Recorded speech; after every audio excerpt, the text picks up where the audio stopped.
Eu vou falar sobre TJC2 da perspectiva de um missionário. Então, eu acho assim, quando você se apresenta, você tem um dilema, porque você não quer aparecer arrogante, mas também você quer falar, olha, eu tenho algo para falar, né? Eu não caí, né? Não estou aqui à toa, assim. Cada um talvez teria uma coisa assim, cada pessoa que é atraída ao TJC2 tem alguma coisa que atraiu. No meu caso, eu quero falar sobre missões e como eu percebo a influência, o impacto dessa visão sobre missões. Eu sou neto de missionário, filho de missionário, saí dos Estados Unidos quando tinha 17 anos, eu hoje tenho 48, e nesses anos, desde que eu saí, talvez eu morei 4 anos nos Estados Unidos, então estou muito mais tempo fora. 16 anos no Brasil, em Curitiba, onde eu conheci as irmãs. E meus filhos, eu tenho 3 filhos, quem não conhece, né? Inclusive eu morei pertinho deles, 5 minutos da casa do Bosque de Jesus. Meus 3 filhos nasceram no Brasil, em Curitiba, que hoje tem 21, 18 e 15 anos. E minha esposa é de São Caetano do Sul, na grande no ABC Paulista. Mas, assim, primeiro, eu vim agora, semana passada, de Heinberg, na Áustria, de uma reunião do TJC2, e uma coisa interessante que o Johannes tinha perguntado para as pessoas, nós fizemos uma dinâmica, como é que você se envolveu em reconciliação? E uma das coisas que eu comentei, como foi citado o meu pai, John Dawson, uma coisa que eu percebi no meu pai, que é a maior referência na minha vida, eu amo meu pai, foi o fato que meu pai, por onde ele andava, muitas vezes no Brasil, nos Estados Unidos, vários países, meu pai tinha um costume de honrar as pessoas de diferentes denominações. E era uma coisa natural para mim. Quase todo domingo eu estaria com meu pai, ele ministrando numa outra igreja, e ele sempre, uma igreja presbiteriana, uma batista, metodista, pentecostal, ou que não acredita em nada disso, mas meu pai estava ali honrando eles. Ele tinha essa capacidade. E para mim isso marcou muito. E eu percebi, quando Deus me chamou para missões, e eu fiz seminário, comecei a trabalhar nas igrejas, eu percebi que isso não era comum. O que era muito mais comum era as pessoas falarem mal das outras igrejas. É um marketing muito bom você falar que, olha, aqui nós ensinamos a palavra de Deus, lá eles não ensinam, né? Aqui nós temos o mover do Espírito Santo, e lá eles são muito secos e não tem mover do Espírito. E no meu pai eu nunca vi isso, eu vi meu pai sempre honrando. E o que me chamou para o TJC2 era a experiência de estar com ortodoxos, judeus messiânicos, luteranos, metodistas, anglicanos, pentecostais como eu fui criado na Quadrangular, lá na Califórnia, todos juntos, orando em línguas, e intercedendo, adorando, católicos, e eu pensei, meu Deus, o que está unindo esse pessoal? Então, bom, agora talvez eu deva falar um pouco daquilo que eu preparei, né, que eu trabalhei tanto, mas vamos ver, né? Então, o mundo dividido, a igreja tem uma mensagem de esperança. Quando nós pensamos sobre a visão do novo homem, nós temos alguns versículos chaves, como esse do Ministério de Reconciliação, 2 Coríntios 5. Tudo isso provém de Deus, que nos reconciliou consigo mesmo por meio de Cristo e nos deu o ministério da reconciliação. Ou seja, que Deus em Cristo estava reconciliando consigo o mundo, não lançando em conta os pecados dos homens, e nos confiou a mensagem da reconciliação. Portanto, somos embaixadores de Cristo, como se Deus estivesse fazendo o seu apelo por nosso intermédio. Por amor a Cristo, lhes suplicamos, reconciliem-se com Deus. Deus tornou pecado por nós aquele que não tinha pecado, para que nele nós nos tornássemos justiça de Deus. Foi referido, vou pular aqui, que é um versículo que já foi citado, foi referido uma coisa muito importante na história da igreja, que foi o partir dos caminhos. Uma coisa que muitos messiânicos judeus falam é que nós temos que tomar cuidado, porque essa divisão dos gentios crentes em Jesus e os judeus crentes em Jesus, que resultou numa pequena comunidade messiânica judeu que depois desapareceu, temos que tomar cuidado com isso, porque isso é parte do discurso da teologia de substituição. Houve realmente essa separação, mas esses judeus que criam em Jesus, embora eles eram rejeitados por uma maioria no judaísmo rabínico, eles subsistiram por séculos. Eles continuaram. Temos, por exemplo, Jerome, né? Não sei assim que em português, no 4º século, Jerônimo. Eu devia saber que tem o famoso mosteiro de Jerônimo em Lisboa. Eu não sabia que era Jerônimo. Nossa, que interessante. Então, ele no 4º século, ele fala sobre as comunidades. Ele fala que não são muitos, mas ele fala sobre judeus que creem em Jesus, mas que ainda praticam seus costumes de Torá. E Jerônimo não fala de uma forma muito positiva sobre eles, mas ele cita a existência deles, né? Mas realmente tem essa separação, e como resultado, a igreja perde a expressão judaica dentro da eclésia. Uma coisa que ajuda às vezes, quando eu falo sobre a visão do TJC2, eu uso a palavra eclésia, porque eclésia inicialmente pode representar os crentes gentios e judeus. Quando você fala igreja, as pessoas entendem os gentios. E isso não é uma coisa que eu inventei, muitas pessoas que escrevem sobre este tema, eles usam a palavra eclésia, porque eles falam sobre a eclésia dos gentios, e a eclésia daqueles que foram chamados dos gentios e a eclésia daqueles que foram chamados dos judeus. Ou acho que em latim é ex gentibus, ex alguma coisa, né? Os católicos usam esse termo. Agora, por toda a história da igreja, os gentios, nós temos toda a nossa história, sempre há registros, ou em Portugal, registros, tem registros de judeus que criam em Yeshua. Por exemplo, na igreja católica tem os católicos hebreus. Por toda a história da igreja católica, e alguns até que eram católicos famosos e de grande influência, mas que eram judeus. E tem também outros momentos de judeus tentando se levantar e formar comunidades, se mantendo dentro da estrutura do judaísmo, mas que muitas vezes isso não subsistiu. Agora, pulando muito para frente, para os anos 60 e 70 nos Estados Unidos, o movimento messiânico judeu surge nesse movimento que aconteceu perto da minha casa, lá em Los Angeles, dos hippies se convertendo.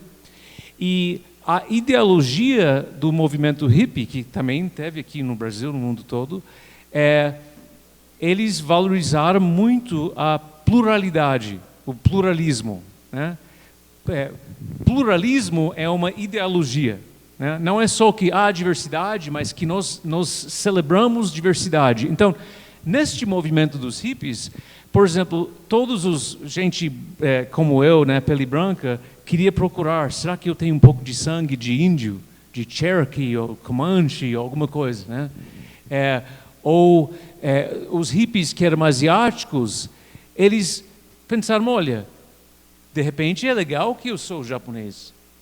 Vamos celebrar isso. Eu posso ir no meio dos hippies, eu posso me vestir como um samurai, eu sou cultural, assim, sou diferente. Então, nesse movimento, as pessoas estavam buscando suas raízes culturais, lá nos Estados Unidos, lá na Califórnia, inicialmente.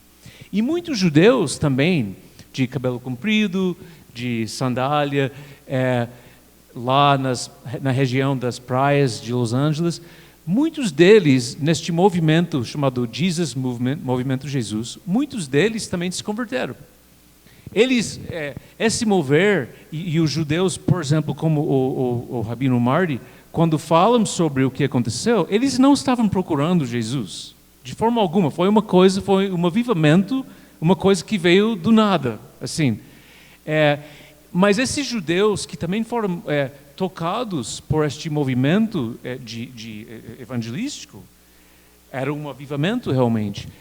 Depois de se converter, você pode imaginar que eles começam a ler a Bíblia e percebem que todo mundo é judeu. Aliás, talvez eu devia voltar, não é bem assim, é mais tipo, esses judeus, ao começar nessa caminhada, vamos supor, tem uma experiência com Jesus, tem um experimento do batismo do Espírito Santo, recebem aquele toque do amor de Cristo, experimentam algo e as pessoas chamam, a pessoa pergunta o que é isso? E a pessoa diz, é Jesus. Jesus?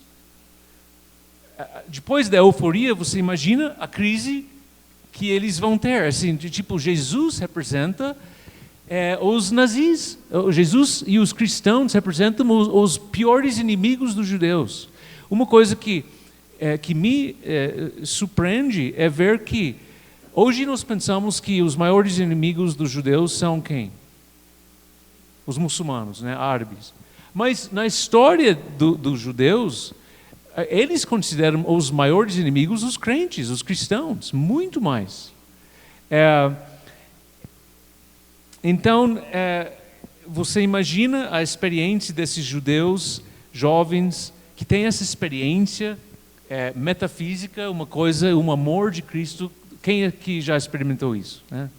Eu, por exemplo, o meu testemunho, apesar de ser filho de missionário, eu sou um ex-dependente químico, eu era longe de Deus por muitos anos, dos meus 12 anos aos meus 18, e eu lembro até hoje o dia que meu pai me pegou, mais uma vez eu estava tentando fugir de casa, e ele foi ele foi pelo outro lateral da casa e me pegou, me abraçou, e eu senti o amor de Deus como eu nunca tinha sentido, e esse foi o meu momento de conversão. Não era uma coisa racional, era uma coisa que eu senti uma coisa incrível, uma eletricidade no meu corpo, uma sensação muito boa, que agora não precisava me preocupar com nada, me livrar do vício, pedir perdão, tudo ia dar certo por causa dessa sensação da presença de Cristo, né? Então, assim, você imagina esses jovens judeus tendo uma experiência dessas. Mas, então, explicando para os seus pais, eu quero seguir Jesus, muitos deles sendo rejeitados pelas suas famílias.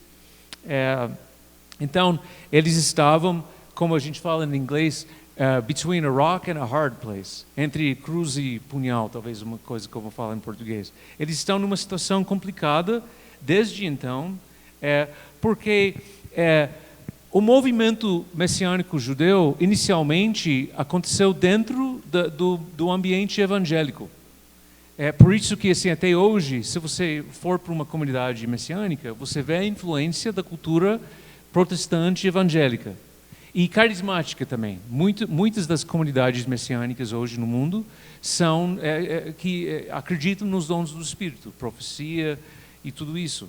Mas, à medida de lá para cá, que este movimento vai amadurecendo, os judeus messiânicos têm desejado se aproximar mais do judaísmo, Por exemplo, muitos deles, inclusive o próprio Marty Waldman, ele costuma dizer que ele não se chama de cristão, ou ele não se apresenta como um cristão, ele se apresenta como um judeu messiânico. Agora, eu volto para essa imagem aqui, isso é bom nós lembrarmos, como o irmão falou, da situação muito delicada e complicada do judeu messiânico. E em função disso, eu concordo que nós deveríamos ter um coração generoso para abençoar. E só para citar de passagem, gente, esse é o legado da igreja brasileira, de ser contra todas as desculpas que as pessoas podiam dar. É uma igreja generosíssima. É uma igreja que tem investido em missões comparado a outros lugares que, por exemplo, a história até como o movimento missionário começou no Brasil, que envolveu a Jocum, que é a missão onde eu sou missionário. Quando nos anos 70, muitos pastores falavam que, olha, missões transculturais não é uma coisa para brasileiro. Nós temos problemas aqui, nós temos que focar nossas energias aqui. Hoje o Brasil é o segundo maior enviador missionário do mundo. Então, é parte do DNA da igreja brasileira ser generosa, ter fé, de não aceitar nenhuma desculpa. E se tem judeu que é rico, né? Não por isso que nós vamos deixar de ajudar. Mas a verdade é que o judeu messiânico ele se encontra numa situação complicada entre o mundo dos judeus, do judaísmo rabínico.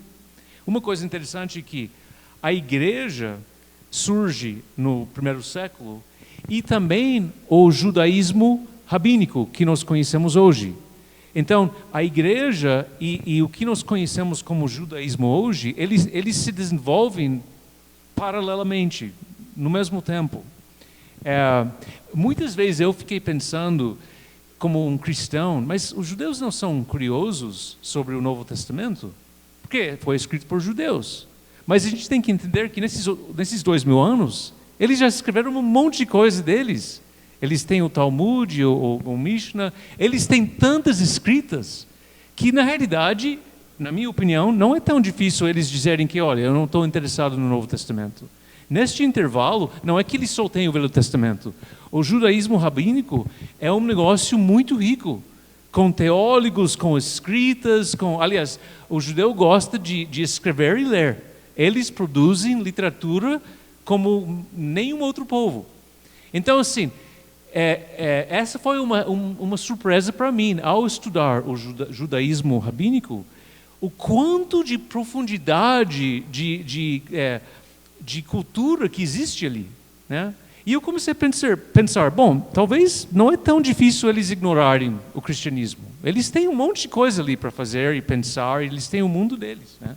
Não, o que eu estou falando um pouco também, de novo, sobre como é incrível o judeu messiânico, contra tudo isso, abraçar Cristo. É algo incrível.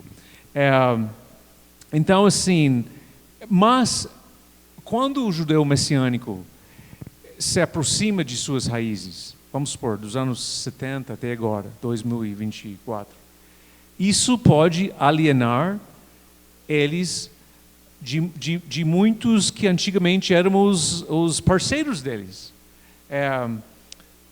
Por exemplo, já foi citado hoje que o papel, o foco do TJC2 não é evangelizar os judeus.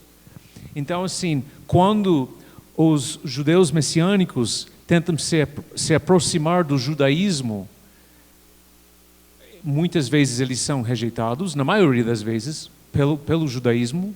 É muito complicado essa aproximação. E também, principalmente das igrejas mais históricas, a igreja católica, a igreja anglicana, luterana, que essas igrejas, depois do Holocausto, eles se esforçam muito para tentar consertar as coisas entre eles e Israel e os judeus. Então, o judeu messiânico não ajuda isso. Isso faz sentido? Não sei se eu estou explicando, mas assim, Era melhor para, tipo, a igreja católica, a igreja anglicana, luterana, essas igrejas históricas que têm seus projetos ecumênicos, era melhor poder ter um parceiro de diálogo, que é o judeu ali em Israel ou a diáspora, mas que eles não acreditam em Jesus, eles são uma outra religião e nós vamos nos relacionar assim. Ninguém está tentando converter um ao outro. Onde é que o judeu messiânico encaixa nisso? Você percebe que eles podem, os católicos, os luteranos, os anglicanos, eles podem achar que o judeu messiânico atrapalha. Alguém percebe ou tem uma pergunta sobre isso? Não sei se eu estou sendo muito claro. Então, o judeu messiânico, ele se encontra aqui nessa situação complicada, entre a cruz e a espada. Então, novamente, por isso que nós temos que ter um coração que percebe isso e que tem compaixão por eles. Mas, e foi falado um pouco hoje sobre isso, alguns cristãos, 30 anos atrás especificamente, começaram a perceber a grande oportunidade que nós temos com o surgimento do movimento messiânico. Porque pela primeira vez nós temos um parceiro de diálogo, um parceiro com uma expressão significativa. Como eu disse, melhor, eu acho que nós temos que reconhecer que por toda a história da igreja também tiveram judeus que o Espírito Santo tocou o coração deles e eles responderam sim a Yeshua.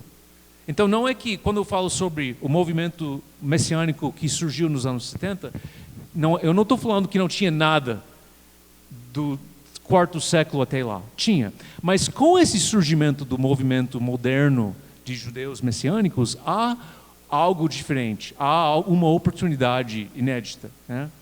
Então, por exemplo, um dos principais proponentes disso foi o padre Peter Hawken, que nem eu falei, eu estava na casa dele semana passada, lá na Áustria.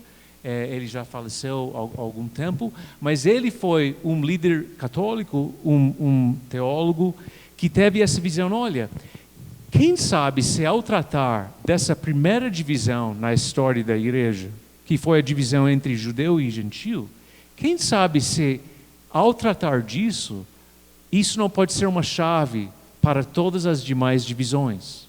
Agora, quem participa do TJC2, eu estou falando sobre, isso não é nada novo, né? Isso é o que nos move, isso é talvez a cerne da questão.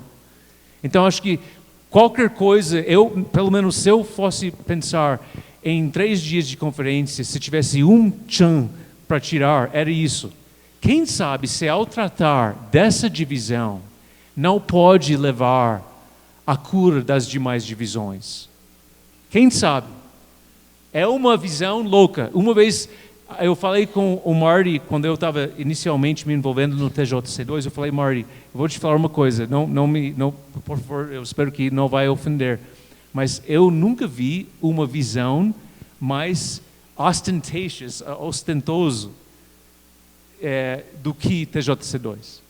Vocês querem reunir os maiores líderes de todas as igrejas? Fácil, né?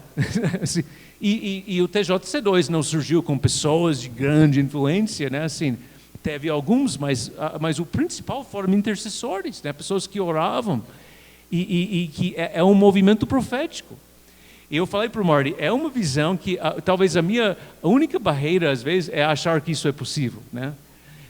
Mas quando você pensa na lógica, pelo menos esse é o meu testemunho, talvez não vai te atingir como me atingiu, mas quando eu penso sobre a lógica dessa primeira divisão que fragmentou, e também eu estou em encontros nesses últimos anos todos com essa galera tão esquisita, um padre ortodoxo como Vassili Mihok, lá da Romênia, de 2 metros de altura, aquela barba enorme, uma traje preta, e ele tem 12 filhos, e ele tem toda aquela coisa assim, as correntes e tudo, e sério, e assim, mas ele está ali junto, louvando, cantando músicas da Vineyard, e assim,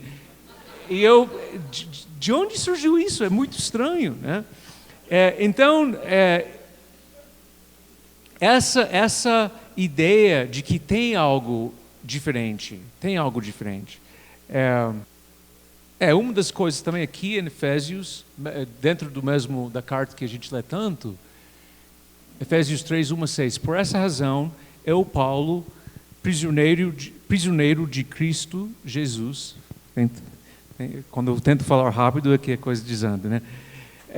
Por amor de vocês, gentios, certamente vocês ouviram falar da responsabilidade imposta a mim em favor de vocês pela graça de Deus. Isto é o mistério que me foi dado a conhecer por revelação, como já lhes escrevi brevemente. Ao lerem isso, vocês podem entender a minha compreensão do mistério de Cristo.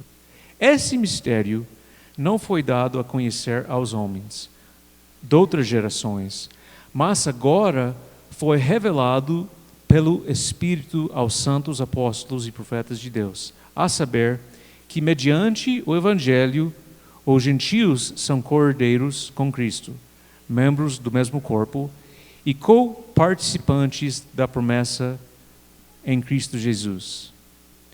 Por que eu leio isso aqui? Porque para mim esse texto mostra que a visão do novo homem não é só um detalhe na visão do reino de Deus. É algo fundamental. Paulo se refere a essa questão do novo homem como o mistério. Não só uma coisa que seria legal se tivesse uma expressão de judeus. Seria interessante, talvez a gente conseguiria tirar proveito de alguma forma se tivesse judeus e gentios, uma visão de harmonia cultural. Seria interessante. Não, Paulo chama isso o mistério. Ele descreve isso como algo tão fundamental.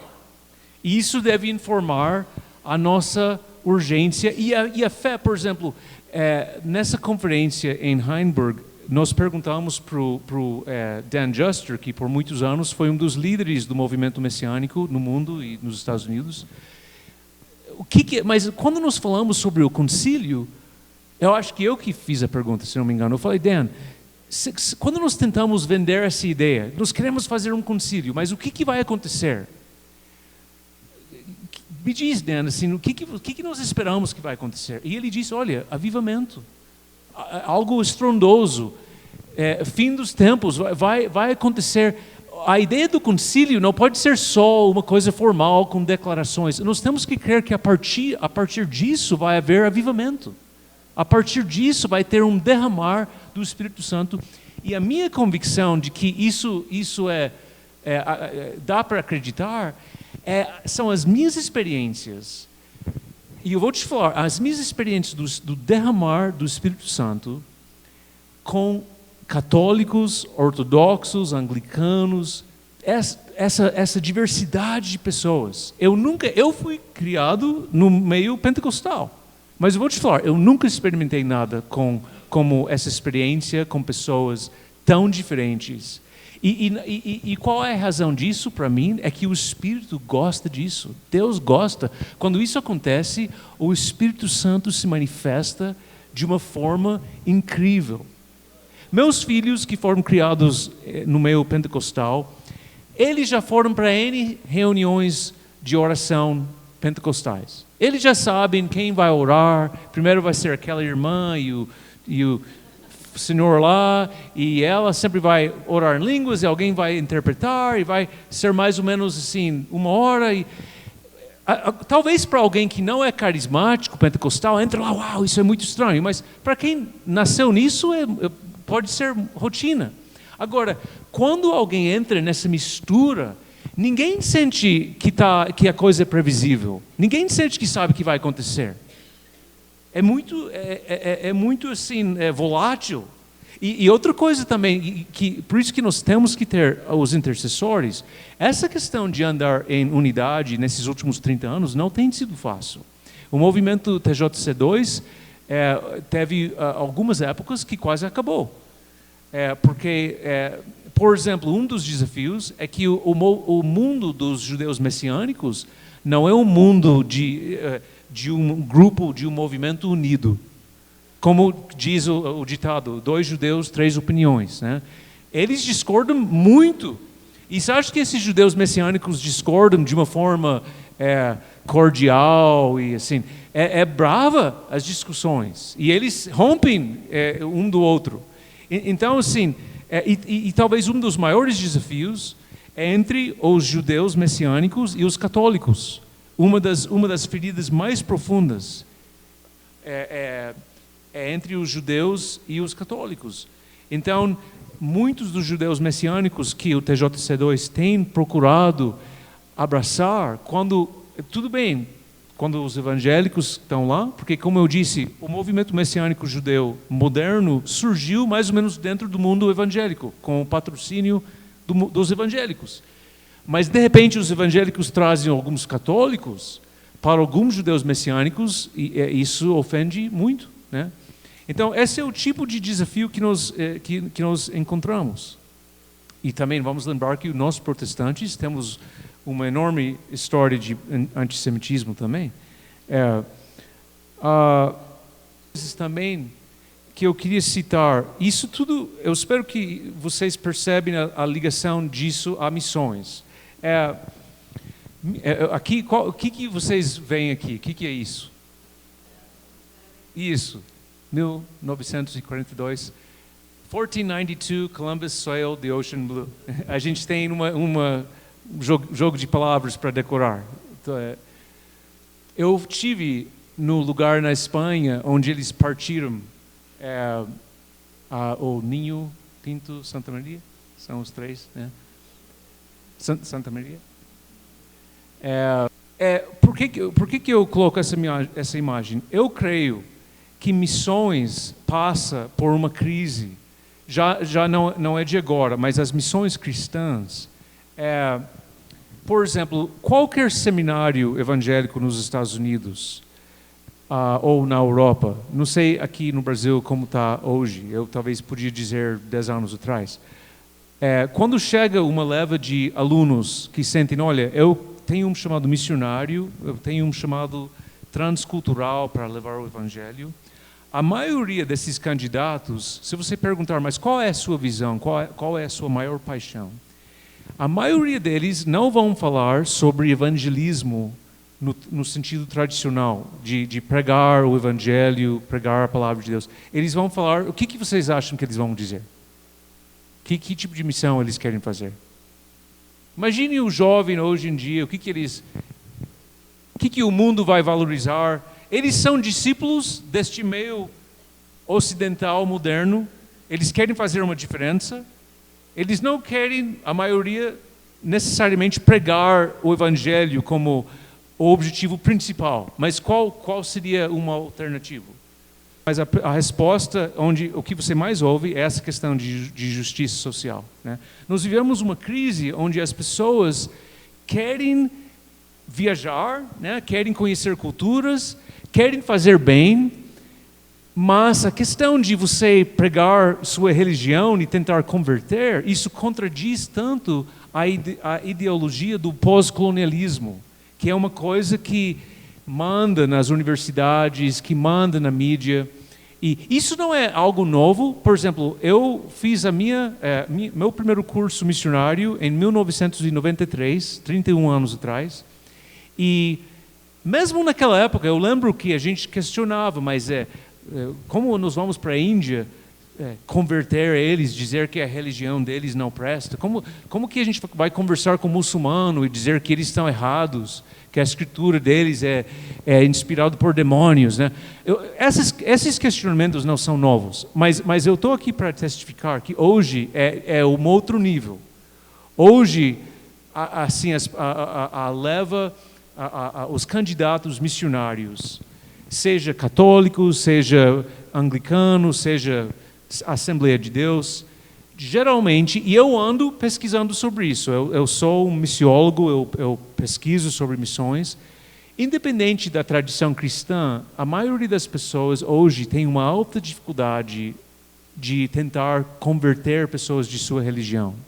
Essa é uma questão que a gente não pode fugir disso como igreja. Nós temos que saber argumentar com essa geração para dizer que ainda devemos pregar Cristo. Mas eu falo sobre isso especificamente para dizer que a visão do novo homem pode ser uma chave em relação a isso.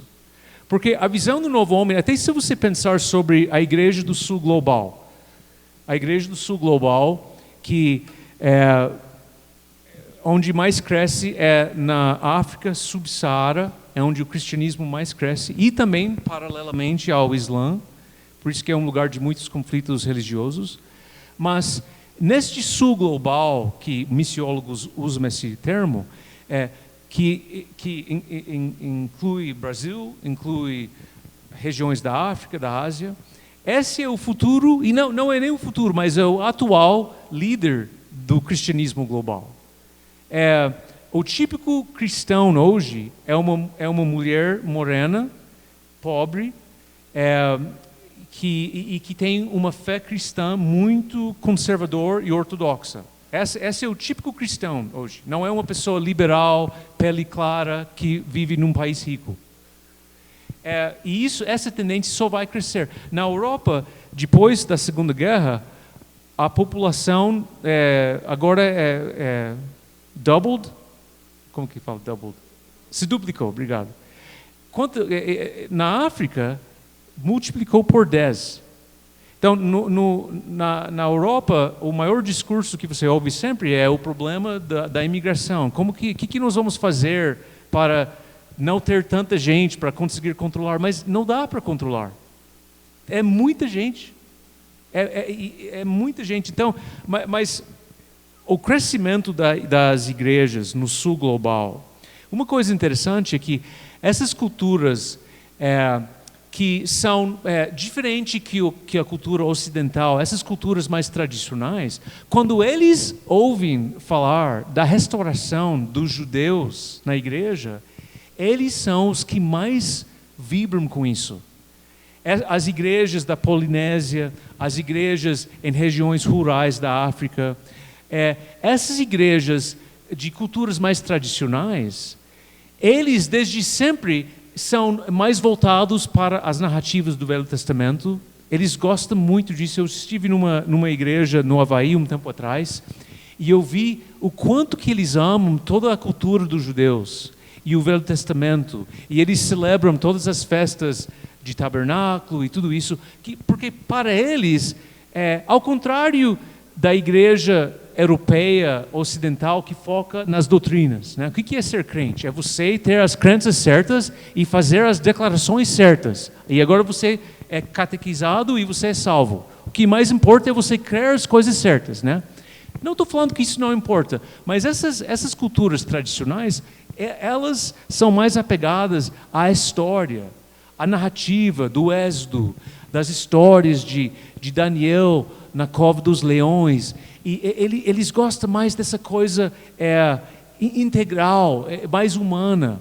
Eles conseguem se relacionar com isso. E quando eles ouvem falar dos judeus messiânicos, quando você leva, que nem como ano passado, eu e a Vera estivemos, foi no ano passado, a gente esteve em Nairobi, não foi? Ou ano retrasado? Retrasado. Quando você tem que ver, quando você leva um delegado de judeus messiânicos para uma conferência de líderes cristãos africanos, ortodoxos, anglicanos, pentecostais, uma mistura de gente. Quando eles conhecem o judeu messiânico pela primeira vez, eles se empolgam muito. Eles acham fantástico. É como ver um bicho no zoológico, tipo, uau, assim, eles olham, né? Eles assim, você vê a cara deles, né, surpresa, porque eles andam lendo sobre o judeu esse tempo todo, mas nunca viram um judeu. No Brasil temos a história da Inquisição, nós sabemos o que é judeu. Qualquer brasileiro deve ter conhecido um judeu uma vez, né? Mas na África não, eles provavelmente nunca conheceram um judeu. Então, essa é uma vocês conseguem ver a ligação que eu estou fazendo entre o novo homem e missões? Nós temos uma grande oportunidade, primeiro, Só para concluir essa primeira parte, primeiro eu creio que nós temos uma chave para contrariar esse discurso pós-colonial que mina missões, que atrapalha a nossa representação daquilo que a gente quer fazer quando fazemos missões. Porque o Evangelho, segundo o Novo Homem, é uma mensagem de reconciliação cultural. É reconciliar povos. É totalmente diferente do que aconteceu. É totalmente diferente do que as pessoas veem. Por exemplo, eu que estou vindo de Portugal, toda a pompa, a identidade do português, hoje em dia é politicamente incorreto. Qual é aquele monumento da descoberta que fica lá em Lisboa, em Belém? Estão sempre indo lá pessoas para protestar e pichar aquilo e falar que o colonialismo foi uma coisa horrível. O que está junto nisso? A igreja. A igreja é parceira fundamental. É o império e a igreja ali fazendo tudo isso que hoje o típico jovem, principalmente no Ocidente, na América Latina, na América do Norte, na Europa, os jovens, se existe uma coisa que eles odeiam, é isso, é o colonialismo, é qualquer coisa política tentando ir lá, mudar a fé das pessoas. Agora, eu estou falando isso, gente, por favor, me conheça, não me entenda mal, eu prego o Evangelho, eu creio na singularidade de Cristo, mas eu vou te falar, eu tenho 3 filhos, e só para evangelizar eles não tem sido fácil. A gente tenta fazer um culto familiar e ler os evangelhos e minhas filhas debatem comigo tudo. Mas por que não tem homem discípulo? Né? Por que só muitas coisas assim? Então assim, mas essa visão do novo homem, quando eu trago as minhas filhas, minha filha mais velha se forma em sociologia pela Universidade de Lisboa no ano que vem. Você pode imaginar o tipo de coisa que ela é ensinada. Mas quando a Emily vem comigo para uma reunião do TJC2, que tem essa diversidade cultural, ela acha legal. Se eu levar ela para um culto de oração de uma igreja pentecostal, ela vai, pai, por favor, eu não quero ir. Né? Mas se eu levo para um grupo dessa diversidade, ela acha muito fascinante. Então, para mim como missionário, essa é a coisa que mais me atrai ao TJC2. Essa esperança de ter um discurso diferente para representar o Evangelho, que é o mesmo, né? Não estamos tentando negociar e diluir ou distorcer as coisas, mas restaurar.